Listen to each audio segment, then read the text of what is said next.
Wabano le au maua le o fola mai le lulu ta ilua va ya so mase ia malisi le Vodafone Mega Raffle. Ta itala le tau pepa ilungo le telefoni Vodafone le Manumalo ili tina ya Sharon Roma I pepa malanga ilua. Mo le company va le Fiji Airways isa ilinga tupe ne ya malisi pa sese mo tangata to luo le o mal toi fo mai I Los Angeles I Amerika na fo ya yai ele pule le officio le Fiji Air Samoa le fiongon faltua ya fipe viali peitai mo fola le tina Manumalo ya Sharon o le ave ai lona tamai lona aso fa pito wala tamai le aso sao tama I Amerika la mona fia fatia ele I semana tole au Manumalo ile price ya ai mo le tole fatele la vai Vodafone ai mese ia le kala Manumalo se marisi ele no fo mo wale ava no fa au a tono fo io se me alo fa fo ile wa le wa la tamai le sa tama ya mateo mi sio tamai I ale ta fa ta yo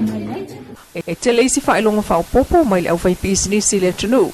o lo tal tonu le lumana I o Samoa mai fa na wea o oina ai o fa moe mal sa idinga tupe lea o lo tau la mua ai le fionga tua tangaloa au mua mingleng wai e so soani lea ile atina eina o lea onga malisi ya pia la fua aftailo fionga tua tangaloa au mua mingleng wai talofa lava ya o nawa e talnoa mai tato au mai moa Iri lau langi atoa I lungo le tautua le Samoa Entertainment TV. Sao no le tonu lava fa moe lea na tato awai fa tasili nei tai au. Ia, fatalo fatu le pa ia le manu Samoa. O mai moa mai le po kalame. O fia lava le tua langi no e au mawai. Fatalo fatu swafa man malo isi keriso. Ia ole nei lulu, ia ole lulu le nei al marisi. Wafainguaina o le Vodafone Marist Independence Mega Raffle. O le nei lulu I o su ngā tupelea al marisi. Awa ia o ngā whilela marisi nei Samoa.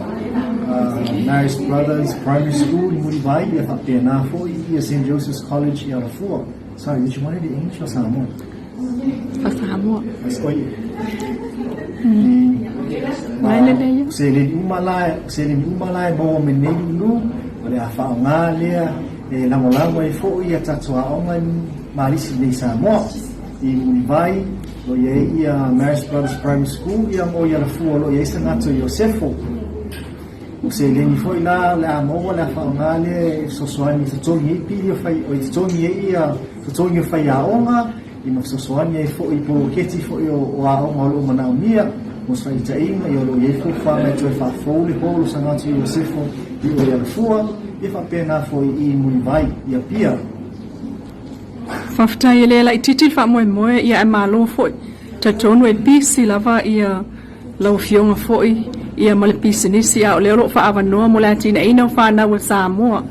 o lea se tele o sina se leni e mawhai una mawatu ili nei foi maenga o le tau mawhainga awana tongi a pili a onga tongi whai a onga te whaali leia whale a onga au leala sina vaenga e mawatu equal percent foi ia e temi nei o tamu whai lava e po leala vasele ni mo mai nei lulu na tamu whai le sosoani ele tongi whai a onga ele ngate tongi au sisi la aitia na inuma o tongi whai a onga e le o mautinoso pasene temi nei o me fuafua la vasele ni maua mai le nei a so ngā tupe po le nei lulu ia sa foi sa no mal tulanga le o le mato fo ia ai mal marisi o nga lua fatasi ta pena nei lulu ma foi nei lulu ia o tamata o fenga wenga o volunteer ia o lato tei o mai ai e nga lulu a wai nei so ngā tupe mo le marisi o te tone le te mo ne o le na fai fo ia seisi na fai na sei mo pe o le fato a sei malanga ia tu lumanai malesi ba ngalo ofisili e ia ni awala po ni ama no e ma fai e ona a wai mai ia o tato a inga fo I tonu e le o tau mate lo la tau fia so ani mai e ni awala ma fai ai ona so ani mai la tau I le sa I ngā tupe le o lo fai nei ia aftaila mo fasili ia e mawhai tato a ingo loa mau i Musila masa ia ona Faatau fo i o lato tickets mo le nei lulu i whai paanga ia le Vodafone ma le ClickX i mawhai ona whaamala to penga ta whai nang i Faatau i pepa lulu a tato lulu nei Samoa. O le no whalonga ele ta avale, o se vaenga le nao sa i ngā tupe lea pe e se mai. Ia o le lulu nei, o le main price po le whailonga au tū la po lulu nei, o le ta avale le Ford Raptor next generation, lua o lua soli, e tau mu mai ta avale nei, tau mu mai nei Samoa ia November, o le tau nei ta avale, le lua se lau fitu se furu wafe ta alai tau ta avale nei nā, no winga a tau mu mai nei, no winga ta avale kisili la po tau tale ngai nei Samoa, ma o le whailonga au tūna lulu, le se ina le so ono o Januari, i le lua ono tolu, o le tūlua i o le cash price se furu afe tāla, i o lulu tolu, o le si fua ia vai ngā tupe 5 afe tāla, mai si na whailonga i lalo ifo, ai mo si a fia tata tūluu, ai me se o whaafonga mai wafo. E iai foi tato se i tai ua vai aso mawhai, o le fortnightly